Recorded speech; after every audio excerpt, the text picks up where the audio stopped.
বহুদিন আগের কথা। পক্ষীরাজ নামে এক রাজ্য ছিল। সেই রাজ্যে এক ছোট্ট গ্রামে রামু নামের এক গরিব রাখাল ছেলে আর তার মা বাস করত। তাদের জীবিকা বলতে ছিল মাত্র একটি গরু। সেই গরু দিয়েই তারা চাষবাস করত, দুধ বিক্রি করত আর কোনো রকমের সংসার চালাত। একদিন হঠাৎ সেই গরুটিও মারা গেল।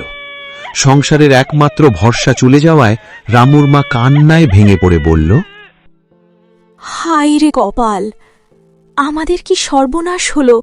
এখন আমরা কি করে বাঁচব? আমাদের এখন কি করে সংসার চলবে?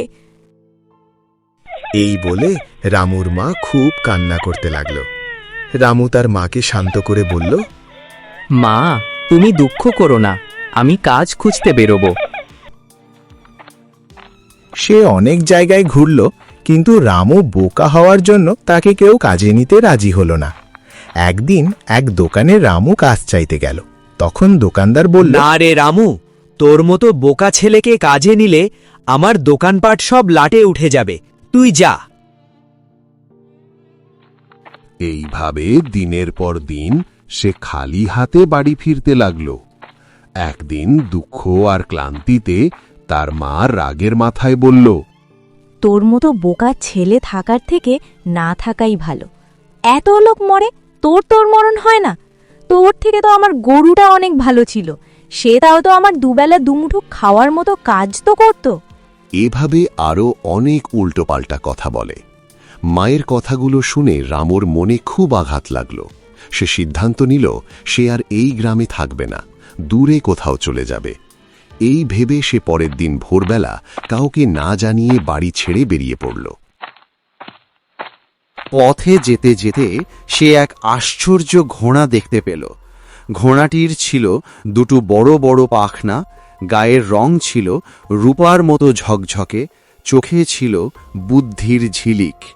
সে তখন মনে মনে বলতে লাগল, এত সুন্দর ঘোড়া আমি জীবনেও দেখিনি। এই বলে সে ঘোড়াটির কাছে গেল। ঘোড়াটি হঠাৎ মানুষের মতো কথা বলতে লাগল। তখন রামু খুব ভয় পেল। ঘোড়াটি তখন বলল, আমাকে দেখে ভয় পেও না, আমি এক জাদুর ঘোড়া। আমি কাউকে দেখলে তার অতীতের কথা জানতে পারি, তাই তোমার সব দুঃখের কথা আমি জানি। আমার নাম চেতক। রামু অবাক হলেও সে ভয় পেল না। সে বলল, তুমি আমার বন্ধু হবে? আমার একটাও বন্ধু নেই জানো। তুমি যদি আমার বন্ধু হও তাহলে আমরা একসাথে খেলবো, চারিদিকে ঘুরবো, খুব আনন্দ করব। হবে তুমি আমার বন্ধু? রামুর সততা দেখে চেতক খুশি হয়ে তার বন্ধু হল।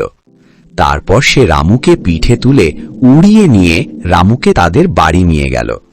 রামু বাড়ি গিয়ে দেখল তার মা উঠানে বসে আছে। সে ডাকতে লাগল, মা, ও মা। কে রামু, তুই এসেছিস বাবা? না হয় রাগের মাথায় দুটো কথা বলেছিলাম, তা বলে তুই বাড়ি ছেড়ে চলে যাবি? ও সব কথা থাক মা, দেখো আমার সাথে কে এসেছে। রামুর মা জাদুর ঘোড়া দেখে অবাক হয়ে গেল, কিন্তু তারপরেও সে বলতে লাগল, এমনিতে দুবেলা দুমুঠো ঠিকমতো খেতে পারছি না, আবার তুই একটা কোথা থেকে ঘোড়া নিয়ে এসেছিস? এই বলে তার মা আরও রেগে গেল। তারপর রামু তার মার কাছে সব কথা খুলে বলল। রামুর সব কথা শুনে তার মা আর কিছু বলল না।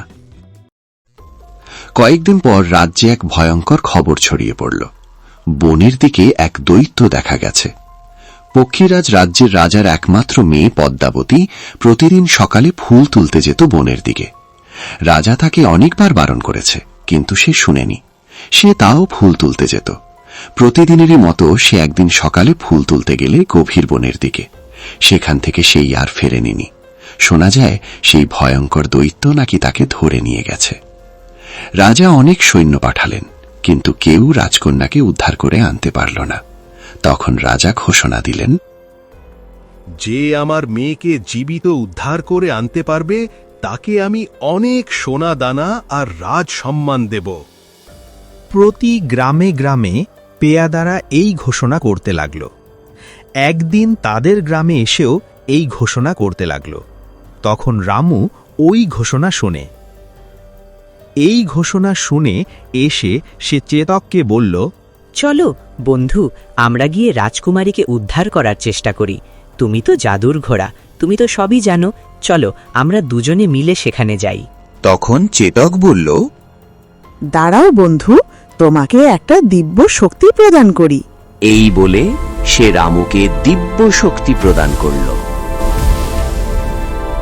এবার চলো বন্ধু।